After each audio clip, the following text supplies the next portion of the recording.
மதம் என்பது இன்று ஒரு வியாபாரமாகிவிட்டது. அதற்கு சரியான உதாரணம் இந்த கேரளா ஸ்டோரி. மதத்தை பற்றி தத்துவ ஞானிகள் என்ன சொல்லி இருக்கிறார்கள்? அறியாமை என்னும் மாயத்திரைகள் நம்மை விட்டு விலகினால் ஆண்டவரை நாம் தரிசிக்கலாம் என்பது வள்ளலாரின் வாதம்.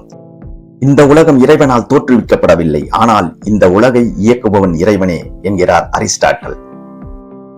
கடவுள் உன்னிடமிருந்து தன்னை எப்போதும் மறைத்துக் கொள்வதில்லை, நீதான் உன்னுடைய கோபதாபங்களால் அவரை காண முடியாதபடி கண்களை மூடி வைத்துக் கொள்கிறாய் என்கிறார் ஓஷோ. பிரார்த்தனைகளை விட மிக உயர்ந்தது பொறுமைதான் என்பது புத்தரின் புகழ்பெற்ற பொன்மொழி. உலகத்தின் முதல் தத்துவ ஞானி, உலகில் எந்த மதமும் தோன்றாத காலகட்டத்தில் கடவுள் என்பவர் யார் என்ற கேள்வி கேட்ட முதல் பகுத்தறிவாளி சாக்ரட்டிஸின் புகழ்பெற்ற தத்துவம், எனக்கு எதுவும் தெரியாது என்பது எனக்கு தெரியும், ஏனெனில் நான் ஒரு அறிவாளி.